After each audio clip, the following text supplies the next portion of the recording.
To start, can you give me your first, last name, spelling, and title? I can spell. Yeah, that's great. Spelli. Oh no, it's Dave Rausch, and Dave is spelled the normal way, but Rausch is Rausch. Okay, great. And I guess we'll go ahead and just start from Proposition B. Okay. Could you tell us more in common terms what exactly Proposition B is saying for the City of Amarillo and some of the pros and cons that go along with it? Well, that one's a pretty simple one. It's just increasing the size of the city council for moving it from 4 members and a mayor to 6 members and a mayor. So you'd have 5 and 7. Some of the pros and cons. The pros are it'll be a little bit bigger bodies, so you could have subcommittees. Probably a little bit less work for each individual member if you increase the size. Growing city most likely needs to be represented by more folks. Plus, then you get some different folks. I think right now the biggest con that most people are pointing out, or the people who are pointing out cons, are indicating that it might lead to single-member districts. That's an open question. We don't know. Someone has to sue. A group of lawyers have to get together and decide, hey, that's what we're going to do. But it also, of course, there would be more members, so there might be a little bit more, I don't want to use the word conflict, but challenge so like 4 of them might say one thing and 3 will say the other or whatever. So there might be a little less, it'll be less easy to get to consensus, perhaps. And could you explain just a little bit more about what a one county council single-member district. A single-member district. A single-member district would be, instead of, right now we have at-large. So everyone in the whole city of Amarillo, but we actually have a special kind of at-large called an at-large by numbered place. So if you want to run for the city council, you have to announce that I'm going to run for place 1 or place 3 or whatever. And then everybody in the whole city votes for the city council. A single-member district would be very much similar to what we see with Congress, for example, where you have everyone represents a geographic area, and then you have to live in that geographic area to run for that geographic area. There's a special type of at-large also called at-large by geographic district, just to make things more fun. So at-large, you have to live in a district, but everyone across the whole city would vote for you or vote on your case. So there was some discussion of that process, but that was shelved until they actually expand the size. And I guess, let's say it did get voted this proposition did get voted in and elected. What kind of benefits, I guess, does this actually have for residents in the community? Well, there wouldn't be any change. If it loses, all propositions, and I've been looking this up to see if I'm actually right or if I'm just making this up, that all propositions are written in such a way that the yes vote will change something, the no vote keeps it the same. So if you vote no, you're going to keep it at 4 and 1, 4 members of the city council and 1 mayor. Okay, great. And I guess we'll move on to Prop C. Please. Could you explain a little bit more about Prop C and the terms and, again, what those pros and cons kind of look like? And I temporarily lost control of what Prop C was. But okay. So that's right, yeah. 2 to 4 years. So they're going to increase the length of terms from 2 years to 4 years. And in that process, they're going to, and I don't know, they're supposed to be expanding then or switching to staggered terms. So, if they stay with 4 members, it'd be like 1 and 3 will run, and then the next 2 years, 2 and 4 will run. But I'm not sure if they would even consider, and that's the tough one, because if the number doesn't increase, why should we stagger the terms? Now, if we increase the length, then we'd have to stagger them. I mean, no matter what. But again, voting 2 times, that's a lot of elections just to elect 4 people. If you move to 6, then you could do 3 and 3, so you'd have, 1, and I can't do math, 1, 3, and 5, and then 2, 4, and 6 would be the other ones. The complaint that people have mentioned before about expanding the terms, would the current sitting city council members just give themselves 2 more years without voting for them? Their proposal, at least what I've understood from their proposal, is everyone goes back to 0, and so you have some folks will run for 2-year seats, some folks will run for 4-year seats, and then at the end of your 2 years you'll run for 4-year, and eventually we'll all be at 4 years. That's a proposal. It's not part of the actual question. That is more an ordinance. Okay, and I guess on that, like, I guess you kind of already mentioned it, how that just creates more elections could you, I guess, maybe explain It would create more elections, but they wouldn't be the same people being elected. And that's one of with the staggered terms, you'd at least have some experienced members of the city council. Now when you have everyone running every 2 years, it's quite possible you could elect a whole new council. So you have brand new folks serving in there, which has happened a number of times over the last, I think someone counted 2 decades. There's been a couple of times when, from one year to the next, they're brand new members. The cons would be the folks who don't like this idea, and there's a small, yet very vocal group. They don't like it because it takes the election further away from the people. So instead of every 2 years, now it's 4 years. There's a lot of mischief that could occur in those 4 years, which is why we have D&E.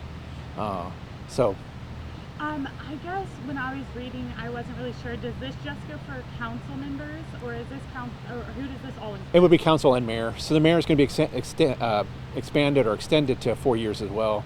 There was some debate, but it does seem kind of odd, and in the grand scheme of things, to have the mayor at a 2-year. If anything, you would have the mayor at a 3-year, perhaps, because you really want the mayor to be more experienced anyway.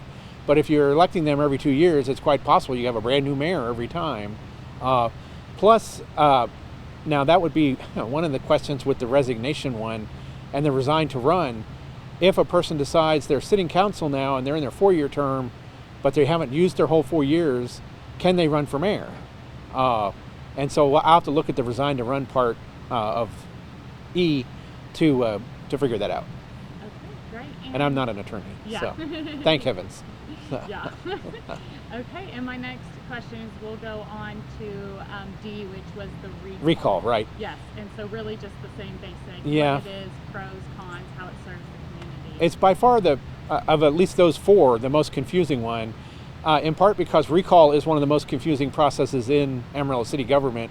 A recall, of course, is if somehow a member of the city council has aggrieved a large group of people, they can circulate petitions and have that person, should this person continue in office, and put that on the ballot. It'll be a question just like the propositions.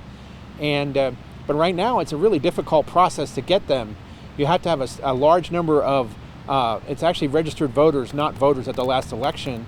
Plus, there's actually a requirement that the people who sign the recall petition have to prove, or at least attest, that they voted for that person. You don't really have any proof. You could lie. No one's going to be able to check. They can't go back and sort out your ballot and say, hey, wait, no, you voted for the other person. So that it's really the recall process right now is not workable. And so it's almost one of those where we probably should do it anyway. Okay, and it kind of mentioned, like, it was mentioning numbers like 30% and 1/5, and that's kind of where I think people are getting confused. Can you or they doze off. Yeah. Can you kind of try to explain that? And this is one of those places where I haven't read it in detail, and I haven't memorized it. But the issue, really the bigger issue, is the 30% would be 30% of registered voters, or 30% of the people who voted in the last election. It's a much smaller number to get the 30% who voted at the last election. So that's what they're trying to make it easier to do a recall, particularly if they extend the terms. So if you expand everyone to 4-year terms, it's a good idea to have an easier recall process. Okay, so I guess it said the 1/5. Does that mean it's taking it from 1/5 to 30%? Right. Oh, okay. But you have to also remember what's your place you start at. So you start at all registered voters, which could be a couple thousand, 100,000. 80, 90,000, and the last set of voters. So the last set of voters might only been 16,000 or something. No, you're right. I think I swallowed a bug, but it's pretty tasty actually. So yeah, it's the recall is worth looking up. I've been doing a brief newspaper search earlier. Excuse me. Newspaper search, and I found actually in the 70s. There was some dispute between city workers and the city council. At that time, it was called the city commission. And there was some threat that they would try to recall all of them at one time. I don't know where that turned out, but there's a number of newspaper articles I found from the 1970s. Okay. It might have been late 70s, early 80s, because it does take a while to do the petition circulation. Was that the Jerry Hodge thing? Could have been. Ask Kevin about that one. Okay, I will. Oh yeah, he would probably know. Yeah. He wasn't there yet, Okay. but he would know the history of it. And he would know someone who would know, so. Yeah. Oh, what did they call that? Oh, it was a big thing. Yeah. We Yeah. were talking about it. But I don't think they ever did they don't think they actually did the follow through with the recall because they had to get this number and that number, and by that time it was the end of their term. So Yeah. So just to make sure I'm getting it correct. I'm sorry. So it's just that you have to make sure that you have 30% of registered voters, or it's now 30%. Well, last the election. new version would be 30% of the last election. Okay. So And it's it may going not to even be registered 30%. It may voters. actually only be 15% of the last. Okay. You'll have to look at the numbers on there. Yeah. But it's a smaller body you're drawing from. Okay. So it's attempt to make it at least incrementally easier. Okay. Awesome. And E. It's feeling the like next one, the E. vacancy. The vacancy Mayor one. vacancy and council vacancy. It would be an issue of now how do we fill a vacancy? Should we have a special election or do we have the council appoint? And it really depends on how long before the term is over.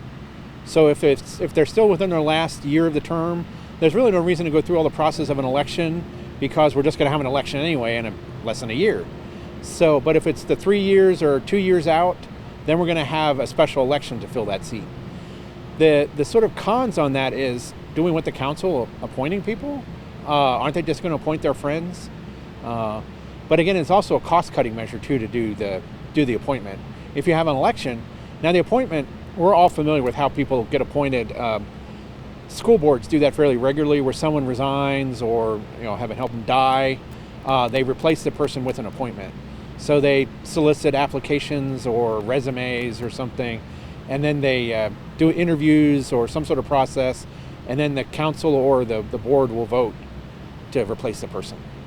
Okay, and I guess what are more expansion on the pro side of this, I guess? Well, on the pro side would be, it's a lot easier to do business, but particularly if you only have 4 and someone resigns, now you only have 3.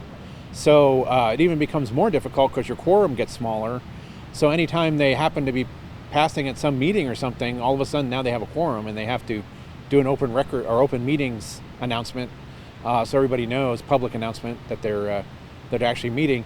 But it'll be easier to do business. There's less individual contact. So if you have more members of the city council, you have more people to contact for problems. High votes also maybe. If they go I down don't. one, Yeah, you with could 3. have- Yeah, if you're going down from 5 to 4, yeah. I don't know how often. I guess the mayor does vote on just about everything. It really depends on the body we're talking about. Some of them, the presiding officer only votes in case of a tie, but here it really depends on how the ordinance is written.